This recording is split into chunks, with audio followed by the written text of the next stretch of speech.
ತನುವು ನಿನ್ನದು ಮನವು ನಿನ್ನದು, ತನುವು ನಿನ್ನದು ಮನವು ನಿನ್ನದು, ಎನ್ನ ಜೀವನ ಧನವು ನಿನ್ನದು. ನಾನು ನಿನ್ನವನೆಂಬ ಹೆಮ್ಮೆಯ ಋಣವು ಮಾತ್ರವೇ ನನ್ನದು. ತನು ನಿನ್ನದು ಮನವು ನಿನ್ನದು.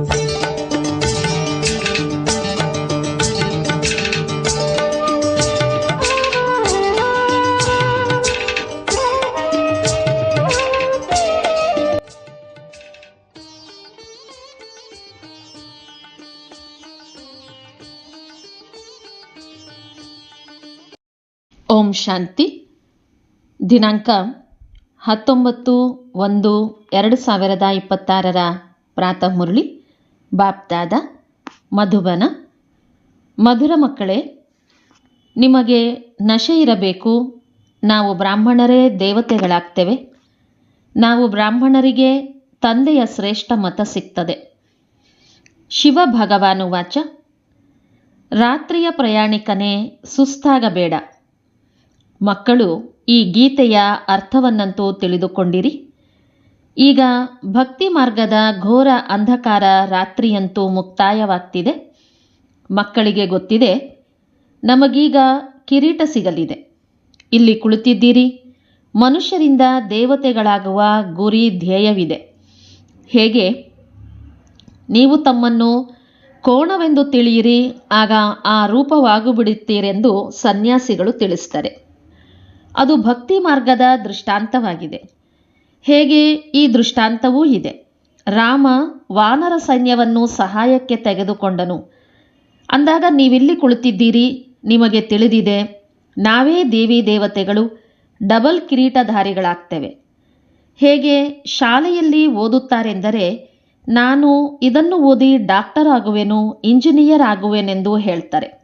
ಹಾಗೆಯೇ ನೀವು ಸಹ ತಿಳಿದುಕೊಂಡಿದ್ದೀರಿ, ಈ ವಿದ್ಯೆಯಿಂದ ನಾವೇ ದೇವಿ ದೇವತೆಗಳಾಗ್ತಿದ್ದೇವೆ. ಈ ಶರೀರವನ್ನು ಬಿಡ್ತೇವೆ ಮತ್ತು ನಂತರದ ಜನ್ಮದಲ್ಲಿ ನಮಗೆ ಕಿರೀಟ ಸಿಗ್ತದೆ.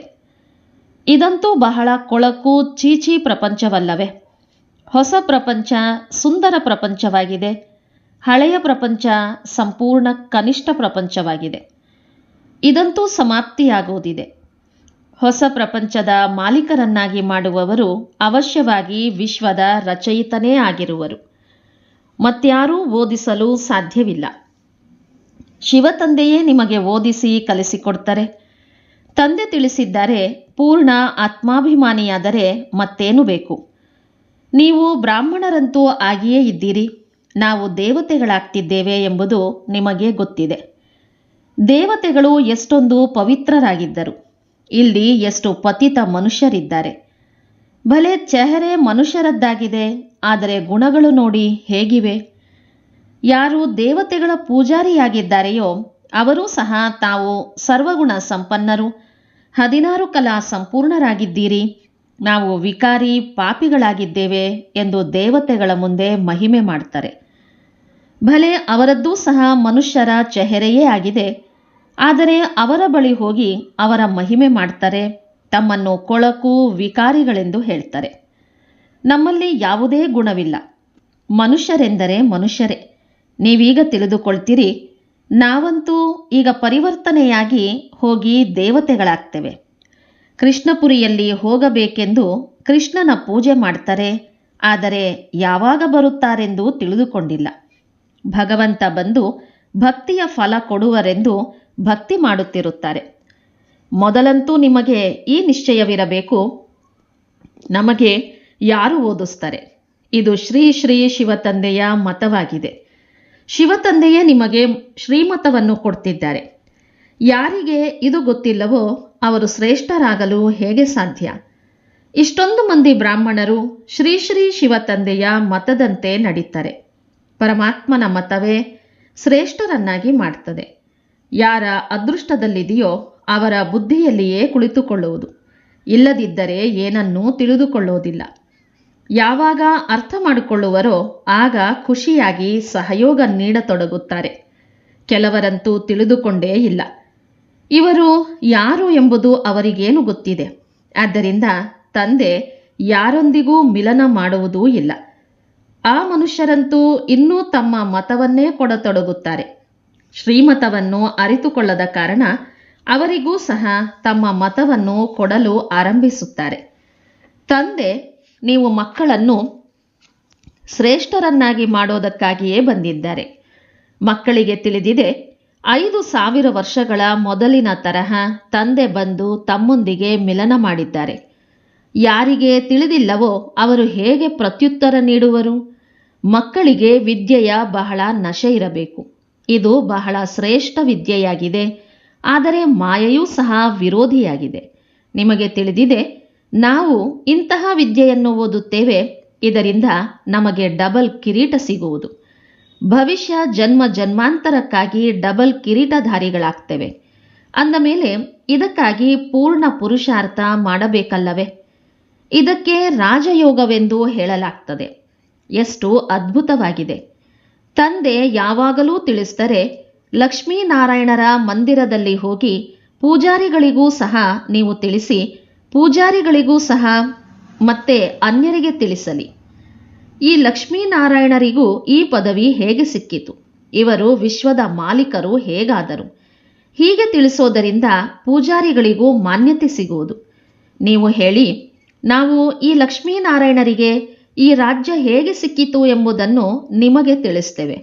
ಗೀತೆಯಲ್ಲಿಯೂ ಭಗವಾನುವಾಚ ಇದೆಯಲ್ಲವೇ, ನಾನು ನಿಮಗೆ ರಾಜಯೋಗವನ್ನು ಕಲಿಸಿ ರಾಜರಿಗೂ ರಾಜರನ್ನಾಗಿ ಮಾಡ್ತೇನೆ.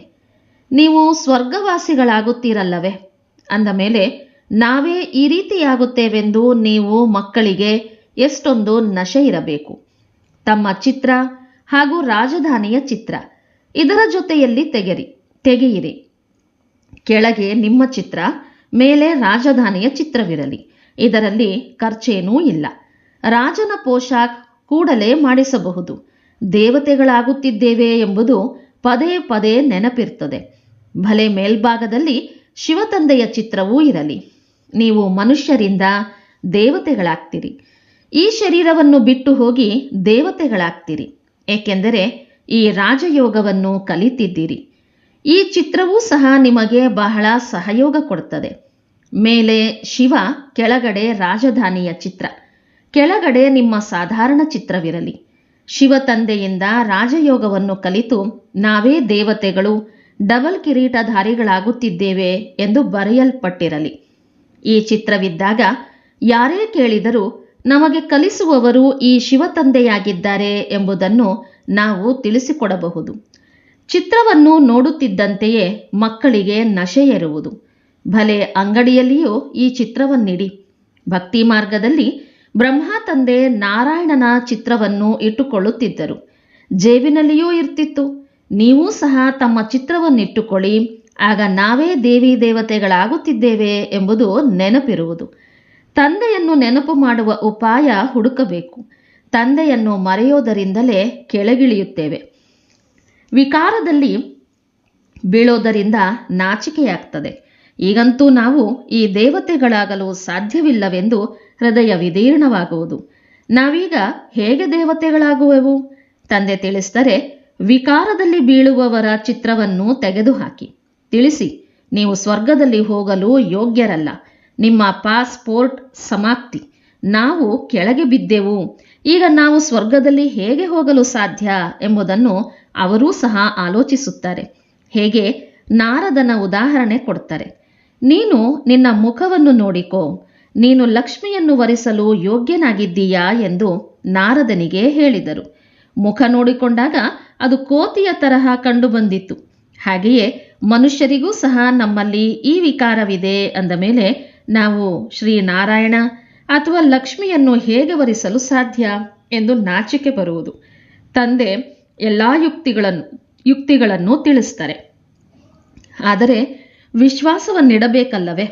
ವಿಕಾರದ ನಶೆ ಬರುತ್ತಿದ್ದರೆ ಈ ಲೆಕ್ಕದಿಂದ ನಾವು ರಾಜಾದಿರಾಜ ಡಬಲ್ ಕಿರೀಟಧಾರಿಗಳು ಹೇಗಾಗಲು ಸಾಧ್ಯ ಎಂಬುದನ್ನು ತಿಳಿದುಕೊಳ್ಳುವರು. ಪುರುಷಾರ್ಥವನ್ನಂತೂ ಮಾಡಬೇಕಲ್ಲವೇ? ಇಂತಿಂತಹ ಯುಕ್ತಿಗಳನ್ನು ರಚಿಸಿ ಎಲ್ಲರಿಗೂ ತಿಳಿಸ್ತಾ ಇರಿ ಎಂದು ತಂದೆ ಸಲಹೆ ನೀಡುತ್ತಿರುತ್ತಾರೆ. ಈ ರಾಜಧಾನಿಯ ಸ್ಥಾಪನೆಯಾಗ್ತಿದೆ. ವಿನಾಶ ಸಮ್ಮುಖದಲ್ಲಿ ನಿಂತಿದೆ. ದಿನ ಪ್ರತಿದಿನ ಬಿರುಗಾಳಿಗಳು ಜೋರಾಗುತ್ತಾ ಹೋಗ್ತವೆ. ಬಾಂಬು ಇತ್ಯಾದಿಗಳು ಸಹ ತಯಾರಾಗ್ತಿವೆ. ನೀವು ಭವಿಷ್ಯ ಶ್ರೇಷ್ಠ ಪದವಿಯನ್ನು ಪಡೆಯೋದಕ್ಕಾಗಿಯೇ ಈ ವಿದ್ಯೆಯನ್ನು ಓದುತ್ತೀರಿ. ನೀವು ಒಂದೇ ಬಾರಿ ಪತಿತರಿಂದ ಪಾವನರಾಗ್ತೀರಿ.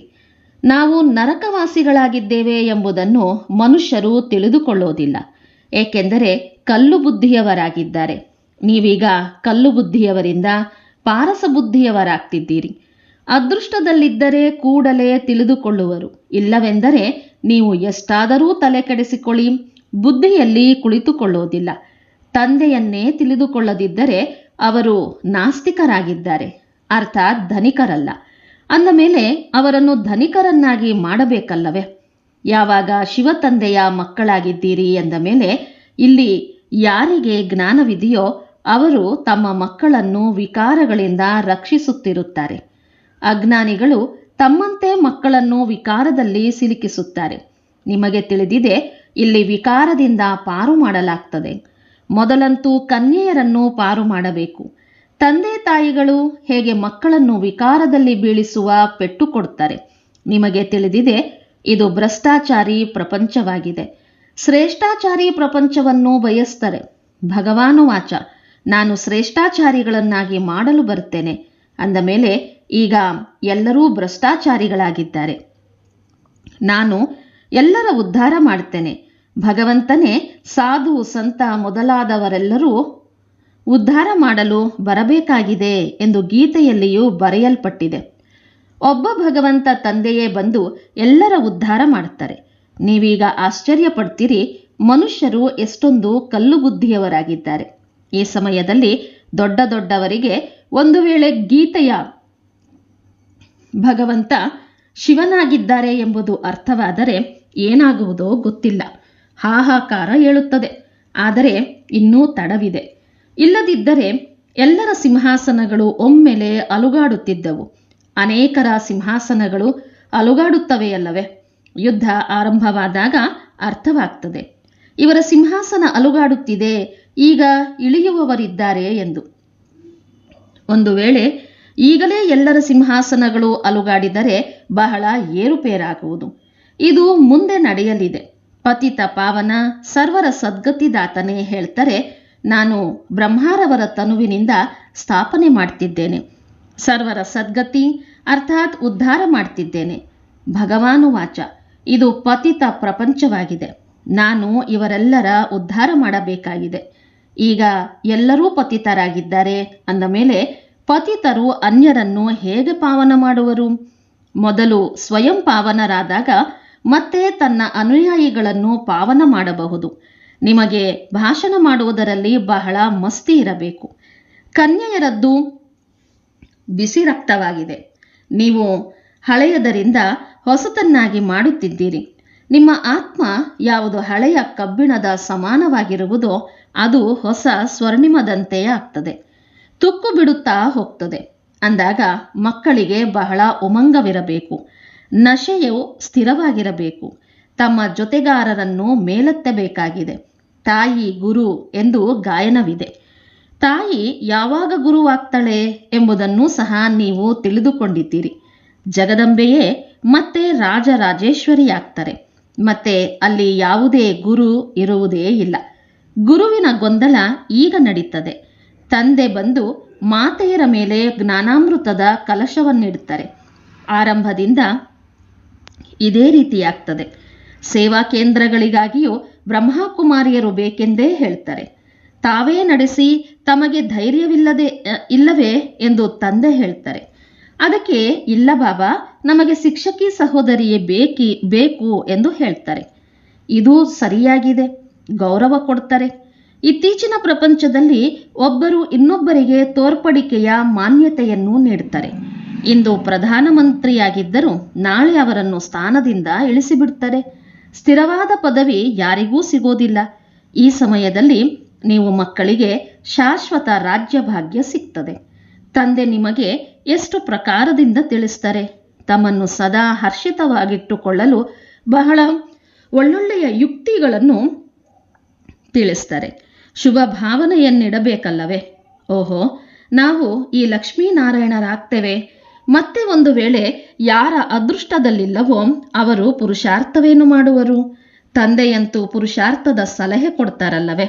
ಪುರುಷಾರ್ಥ ವ್ಯರ್ಥವಾಗಿ ಹೋಗೋದಿಲ್ಲ. ಇದಂತೂ ಸಫಲವಾಗ್ತಾ ಹೋಗುವುದು. ರಾಜಧಾನಿಯ ಸ್ಥಾಪನೆಯಾಗಿಯೇ ಆಗುವುದು. ಮಹಾಭಾರತದ ಯುದ್ಧದ ಮೂಲಕ ವಿನಾಶವೂ ಆಗಲೇಬೇಕಾಗಿದೆ. ಮುಂದೆ ಹೋದಂತೆ ನೀವು ಇದರಲ್ಲಿ ಒತ್ತು ಕೊಟ್ಟು ಹೇಳುತ್ತೀರೆಂದರೆ ಇವರೆಲ್ಲರೂ ಬರ್ತಾರೆ. ಈಗಿನ್ನೂ ತಿಳಿದುಕೊಳ್ಳುತ್ತಿಲ್ಲ. ಆದರೆ ಕೊನೆಯಲ್ಲಿ ಇವರ ಪದವಿಗಳೆಲ್ಲವೂ ಹಾರಿ ಹೋಗುವುದು. ಎಷ್ಟೊಂದು ಮಂದಿ ಗುರುಗಳಿದ್ದಾರೆ. ಗುರುವಿಗೆ ಅನುಯಾಯಿಗಳಲ್ಲದ ಮನುಷ್ಯರು ಯಾರೂ ಇಲ್ಲ. ಇಲ್ಲಿ ನಿಮಗೆ ಸದ್ಗತಿ ಕೊಡುವಂತಹ ಒಬ್ಬ ಸದ್ಗುರು ಸಿಕ್ಕಿದ್ದಾರೆ. ಚಿತ್ರಗಳು ಬಹಳ ಚೆನ್ನಾಗಿವೆ. ಅದು ಸದ್ಗತಿ ಅರ್ಥಾತ್ ಸುಖಧಾಮ, ಇನ್ನೊಂದು ಮುಕ್ತಿಧಾಮವಾಗಿದೆ. ಬುದ್ಧಿಯೂ ಸಹ ಹೇಳ್ತದೆ ನಾವೆಲ್ಲ ಆತ್ಮರು ನಿರ್ವಾಣಧಾಮದಲ್ಲಿರ್ತೇವೆ. ಅಲ್ಲಿಂದ ಮತ್ತೆ ಶಬ್ದದಲ್ಲಿ ಬರ್ತೇವೆ. ನಾವು ಅಲ್ಲಿರ ನಿವಾಸಿಗಳಾಗಿದ್ದೇವೆ. ಈ ಆಟವೇ ಭಾರತದ ಮೇಲೆ ಮಾಡಲ್ಪಟ್ಟಿದೆ. ಶಿವ ಜಯಂತಿಯನ್ನು ಇಲ್ಲಿಯೇ ಆಚರಿಸ್ತಾರೆ. ತಂದೆ ತಿಳಿಸ್ತಾರೆ, ನಾನು ಬಂದಿದ್ದೇನೆ, ಕಲ್ಪದ ನಂತರ ಪುನಃ ಬರ್ತೇನೆ. ಪ್ರತಿ 5,000 ವರ್ಷಗಳ ನಂತರ ತಂದೆ ಬರುತ್ತಿದ್ದಂತೆಯೇ ಈ ಭೂಮಿ ಸ್ವರ್ಗವಾಗ್ತದೆ. ಕ್ರಿಸ್ತನಿಗಿಂತ ಇಷ್ಟು ವರ್ಷಗಳ ಮೊದಲು ಸ್ವರ್ಗವಿತ್ತು ಎಂಬುದನ್ನು ಹೇಳ್ತಾರೆ. ಈಗ ಇಲ್ಲ, ಮತ್ತೆ ಬರುವುದು ಅಂದ ಮೇಲೆ ಅವಶ್ಯವಾಗಿ ನರಕವಾಸಿಗಳ ವಿನಾಶ, ಸ್ವರ್ಗವಾಸಿಗಳ ಸ್ಥಾಪನೆಯಾಗಬೇಕು. ನೀವು ಸ್ವರ್ಗವಾಸಿಗಳಾಗ್ತಿದ್ದೀರಿ, ನರಕವಾಸಿಗಳೆಲ್ಲರೂ ವಿನಾಶವಾಗ್ತಾರೆ. ಅವರಂತೂ ಇನ್ನೂ ಲಕ್ಷಾಂತರ ವರ್ಷಗಳಿವೆ. ಮಕ್ಕಳು ದೊಡ್ಡವರಾದರೆ ವಿವಾಹ ಮಾಡಿಸೋಣ ಎಂದು ತಿಳಿತಾರೆ. ಆದರೆ ನೀವು ಈ ರೀತಿ ಹೇಳೋದಿಲ್ಲ. ಒಂದು ವೇಳೆ ಮಕ್ಕಳು ಸಲಹೆಯಂತೆ ನಡೆಯಲಿಲ್ಲವೆಂದರೆ ಶ್ರೀಮತ ತೆಗೆದುಕೊಳ್ಳಬೇಕು. ಸ್ವರ್ಗವಾಸಿಯಾಗುತ್ತಿಲ್ಲ ಅಂದಾಗ ಏನು ಮಾಡಬೇಕು ಎಂದು. ಆಗ ತಂದೆ ತಿಳಿಸ್ತಾರೆ, ಒಂದು ವೇಳೆ ಆಜ್ಞಾಕಾರಿಗಳಲ್ಲವೆಂದರೆ ಹೋಗಲಿ, ಬಿಟ್ಟು ಬಿಡಿ. ಆದರೆ ಇದರಲ್ಲಿ ಪಕ್ಕಾ, ಬಹಳ ಪಕ್ಕಾ ನಷ್ಟ ಮೋಹ ಸ್ಥಿತಿ ಬೇಕು. ಒಳ್ಳೆಯದು. ಮಧುರಾತಿ ಮಧುರ ಅಗಲಿ ಹೋಗಿ ಮರಳಿ ಸಿಕ್ಕಿರುವ ಮಕ್ಕಳ ಪ್ರತಿ ಮಾತಾ ಪಿತಾ ಬಾಪ್ದಾದರವರ ನೆನಪು, ಪ್ರೀತಿ ಹಾಗೂ ಸುಪ್ರಭಾತ. ಆತ್ಮಿಕ ಮಕ್ಕಳಿಗೆ ಆತ್ಮಿಕ ತಂದೆಯ ನಮಸ್ತೆ. ಆತ್ಮಿಕ ಮಕ್ಕಳ ಆತ್ಮಿಕ ತಂದೆಗೆ ನಮಸ್ತೆ, ನಮಸ್ತೆ, ನಮಸ್ತೆ. ಧಾರಣೆಗಾಗಿ ಮುಖ್ಯಾಂಶಗಳು. ಶ್ರೀ ಶ್ರೀ ಶಿವ ತಂದೆಯ ಶ್ರೇಷ್ಠ ಮತದಂತೆ ನಡೆದು ಸ್ವಯಂವನ್ನು ಶ್ರೇಷ್ಠ ಮಾಡಿಕೊಳ್ಳಬೇಕಾಗಿದೆ. ಶ್ರೀಮತದಲ್ಲಿ ಮನಮತವನ್ನು ಬೆರಕೆ ಮಾಡಬಾರದು. ಈಶ್ವರೀಯ ವಿದ್ಯೆಯ ನಶೆಯಲ್ಲಿರಬೇಕಾಗಿದೆ. ತಮ್ಮ ಜೊತೆಗಾರರ ಕಲ್ಯಾಣದ ಯುಕ್ತಿಗಳನ್ನು ರಚಿಸಬೇಕಾಗಿದೆ. ಎಲ್ಲರ ಪ್ರತಿ ಶುಭ ಭಾವನೆಯನ್ನಿಡುತ್ತಾ ಒಬ್ಬರು ಇನ್ನೊಬ್ಬರಿಗೆ ಸತ್ಯವಾದ ಗೌರವವನ್ನು ಕೊಡಬೇಕಾಗಿದೆ. ತೋರ್ಪಡಿಕೆಯ ಗೌರವ ಅಲ್ಲ.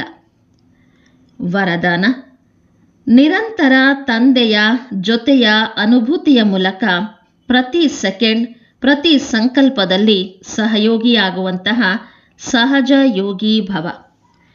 ಹೇಗೆ ಶರೀರ ಮತ್ತು ಆತ್ಮದ ಪಾತ್ರ ಎಲ್ಲಿಯವರೆಗೆ ಇರುತ್ತದೆಯೋ ಅಲ್ಲಿಯವರೆಗೆ ಬೇರ್ಪಡಲು ಆಗೋದಿಲ್ಲ. ಅದೇ ರೀತಿ ತಂದೆಯ ನೆನಪು ಬುದ್ಧಿಯಿಂದ ಬೇರ್ಪಡಬಾರದು. ಸದಾ ತಂದೆಯ ಜೊತೆಯಿರಿ. ಮತ್ಯಾವುದೇ ಸ್ಮೃತಿ ತನ್ನೆಡೆಗೆ ಸೆಳೆಯಬಾರದು.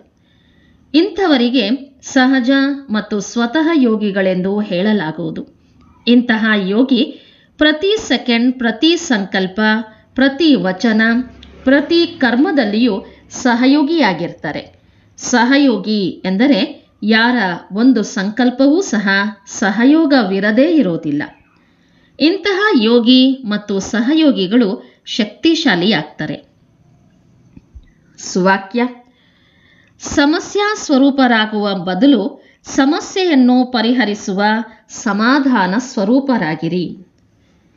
ಅವ್ಯಕ್ತ ಸೂಚನೆ: ಈ ಅವ್ಯಕ್ತ ಮಾಸದಲ್ಲಿ ಬಂಧನ ಮುಕ್ತರಾಗಿ ಜೀವನ್ಮುಕ್ತ ಸ್ಥಿತಿಯ ಅನುಭವ ಮಾಡಿರಿ. ತಮ್ಮ ಸ್ಥೂಲ ಮತ್ತು ಸೂಕ್ಷ್ಮ ಬಂಧನಗಳ ಪಟ್ಟಿಯನ್ನು ನಿಮ್ಮ ಮುಂದೆ ಇಟ್ಟುಕೊಳ್ಳಿ. ಲಕ್ಷ್ಯ ಇಡಿ, ನನಗೆ ಬಂಧನ ಮುಕ್ತರಾಗಲೇಬೇಕು. ಈಗ ಇಲ್ಲವಾದರೆ ಮತ್ತೆ ಯಾವಾಗಲೂ ಇಲ್ಲ ಎಂಬ ಪಾಠವನ್ನು ಸದಾ ಪಕ್ಕಾ ಮಾಡಿಕೊಳ್ಳಿ. ಸ್ವತಂತ್ರತೆ ಬ್ರಾಹ್ಮಣ ಜನ್ಮದ ಅಧಿಕಾರವಾಗಿದೆ. ಸ್ವತಃ ನಿಮ್ಮ ಜನ್ಮಸಿದ್ಧ ಅಧಿಕಾರವನ್ನು ಪಡೆಯಿರಿ ಮತ್ತು ಜೀವನ್ಮುಕ್ತ ಸ್ಥಿತಿಯ ಅನುಭವ ಮಾಡಿ. ನೀವು ನಿಮ್ಮನ್ನು ಗೃಹಸ್ಥಿ ಎಂದುಕೊಳ್ಳುತ್ತೀರಿ. ಗೃಹಸ್ಥಿಯ ಬಲೆ ಬರ್ತದೆ. ಗೃಹಸ್ಥಿಯಾಗುವುದು ಎಂದರೆ ಬಲೆಯಲ್ಲಿ ಸಿಲುಕುವುದು. ಟ್ರಸ್ಟಿ ಎಂದರೆ ಮುಕ್ತರಾಗುವುದು.